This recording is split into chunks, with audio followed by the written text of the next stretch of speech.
اهو زي ما انتم شايفين اهو الشكل النهائي.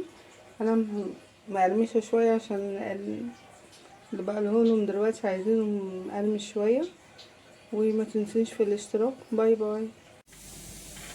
السلام عليكم ورحمه الله وبركاته. ازيكم يا حبايبي؟ عاملين ايه؟ وحشتوني جدا جدا. النهارده ان شاء الله باذن الله هنعمل مع بعض الممبار. والممبار من الحاجات السهله وسهله جدا وسهله في تنظيفها وسهله في كل شيء. انا معايا هنا كيلو ممبار زي ما انتم شايفين، والكيلو الممبار انا بحط له 4 كوبايات رز. الكيلو عليه معايا 4 كوبايات رز. وده كيلو طماطم انا ضرباه في الكبه، بس ضرب ايه يعني مش ناعم، يعني يا دوبك فرماه فرمه بسيطه. ومعايا هنا 4 حزم خضره مشكلين وغسلتهم زي ما انتم شايفين زي الفل. ومعايا هنا 4 بصلات كبار فرمتهم بالكبه. ومعايا راس توم كبيره اهي زي ما انتم شايفين. وطبعا زي ما انتم شايفين معايا البهارات بتاعتها ال7 بهارات والقرفه، كزبره، جنزبيل، كمون، توم باودر، بصل باودر. انا حاطه التشكيله دي كلها على بعض. هنبتدي بقى مع بعض نشتغل دلوقتي. وزي ما انتم شايفين انا جبت البوله اهي باذن الله، وانا غاسله الرز من بدري وكنت حطاه نشف معايا، بحيث ان انا ايه ما بنقعش الرز. انا بغسله وما خلوش يتنقع. ليه بقى؟ علشان خاطر الصلصه دي لو فيها ميه بتنزل منها الرزايه تشربها. زي ما انتم شايفين اهو انا كل حاجه بعملها معاكم. وادي الخضره معايا اهي، انا كل حاجه بعملها ني في ني زي ما انتم شايفين اهي. كل حاجه بتتعمل ني في ني. حابه تدعكي البصل مع الثوم، حابه تعملي كله هياخد من بعض دلوقتي. كل حاجه هتاخد من بعضها باذن الله. وهنتوكل على الله اهو. اخر حاجه بس اللي بحطها الزيت بعد ما بدعك كل المكونات دي ببعض زي ما انتم شايفين اهو. بسم الله ما شاء الله، بسم الله ما شاء الله. ممكن انا لو احتجت بقى هحط ايه، هحط زي ما انتم شايفين هحط معلقتين صلصه لو احتجت يعني. بس انا القوطه بسم الله ما شاء الله اهي.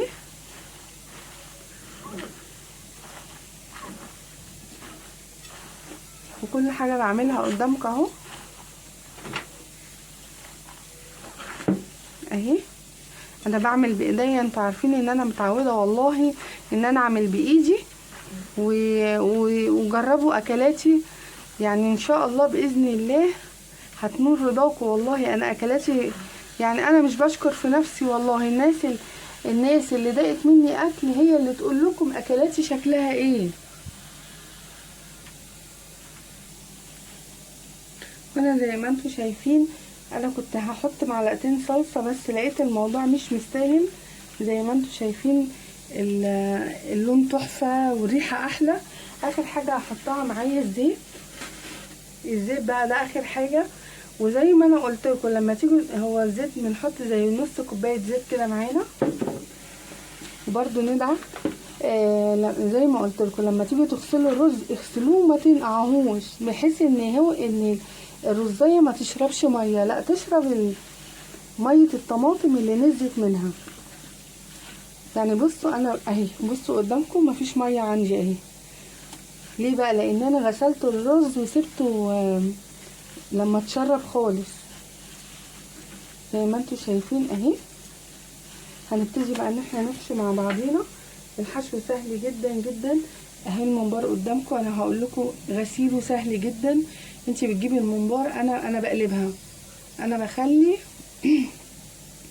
الدهن من جوه زي ما انتم شايفين. بس قبل ما اقلبه بغسله كويس جدا وبليمون واجيب الدقيق وهغسله كويس جدا جدا وانقعه في خل.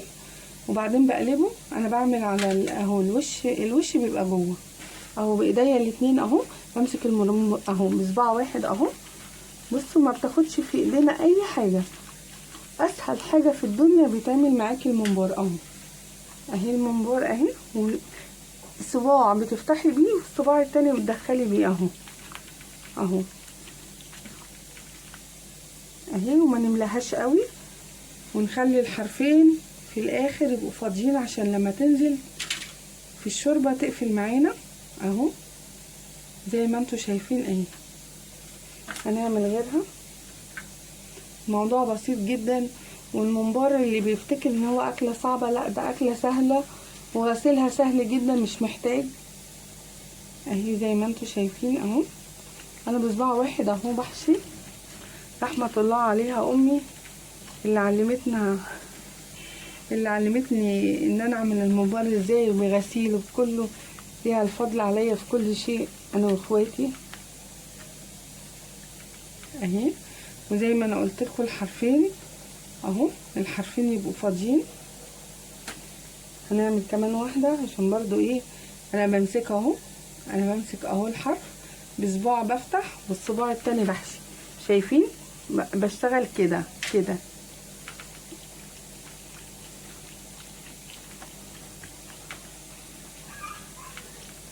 اكمل بقى الكميه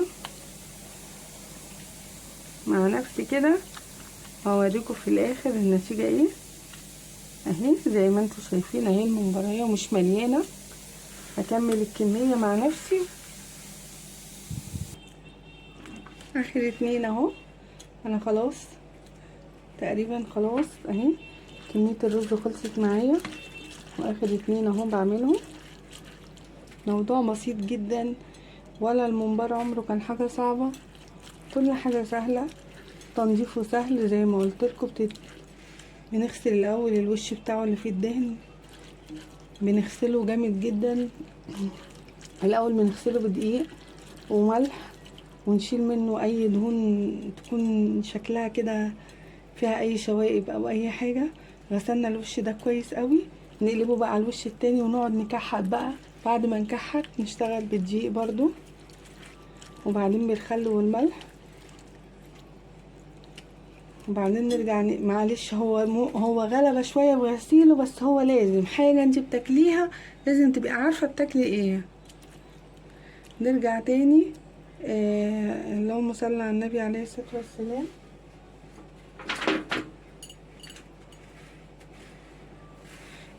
بنرجع تاني نقلبه، وبعدين اخر مرحلة ليه ان احنا بننقعه في ليمون بقى ومية والشطيب بقى، نرقع على الشطيب.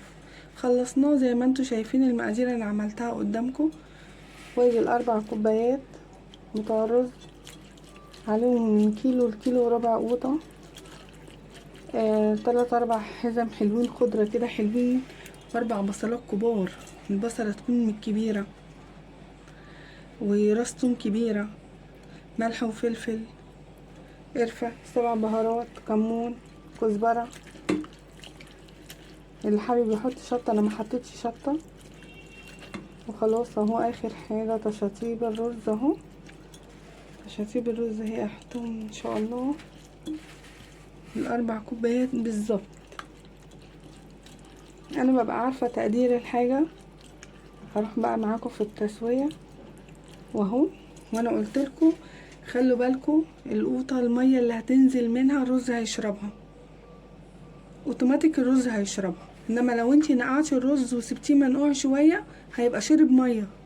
انما انا هنا بخليه يشرب المية بتاعت التتبيلة اللي بتاعت الطماطم والخضرة والبصل. حتى الرزاية لو انتوا خدتوا بالكوا تلاقوها بص فتحت معايا وشربت المية وبقت محملة كده. يا ربي ما تنسونيش في الاشتراكات، ما تنسونيش في اللايكات، ما تنسونيش في الاشتراكات. انا قناتي لسه ما اتفعلتش وصغيره، انا نفسي قناتي تكبر بيكم. دولت اللي بقوا عندي شرميهم طبعا عشان حرام. عندي حته ممبار كده ممكن اطلع قطعه. هتيجوا بقى معايا وانا بسويه.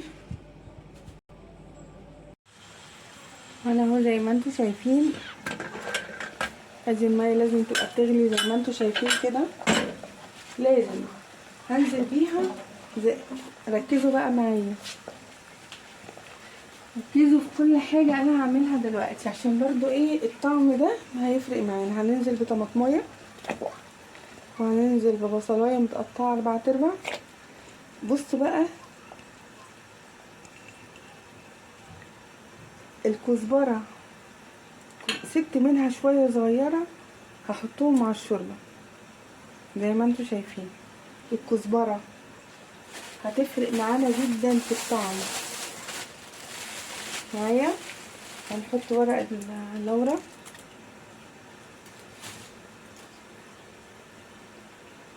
معايا زي ما انتوا شايفين. امشوا معايا خطوة بخطوة. تمام. اخر حاجة معانا الكمون وشوية 7 بهارات صغيرة جدا، مش كتير، بس الحاجات دي لازم تتحط زي ما انتوا شايفين، بتاخد وتدي. هبتدي ان انا انزل بقى بالممبار. بسم الله الرحمن الرحيم. وهو الممبار زي ما قلت لكم احنا عندنا الحرفين اهو فاضيين، شايفين فاضيين ازاي اهي، والممبار اهي زي الفل اهي اهي، كل الممبار اهو. الحرفين انا سايبه الجلد بتاعهم اهو، سايبه الجلد في الاخر عشان يقفل معايا. هوريكم قبل ما انزل اي حاجه برضو، هوريكم الشكل هيبقى ازاي اهو. بصوا قفلت معايا ازاي، شايفين؟ ده اللي انا عايزاه. بسم الله الرحمن الرحيم. اللهم صل على النبي عليه الصلاه والسلام. اللهم صل على النبي عليه الصلاه والسلام. الممبار من الحاجات السهله جدا، وان شاء الله يعني انا اتمنى ان وصفاتي واكلاتي تكون عجباكم وتنول رضاكم. ودينا انا بسقط الممبار وهوريهولكوا دلوقتي.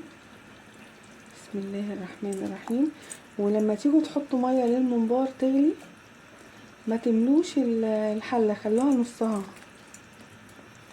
ما تخلوهاش مليانه، بس خلوا ايه بقى، خلوا براد ميه على البوتاجاز. البراد ده بنعمل فيه ايه؟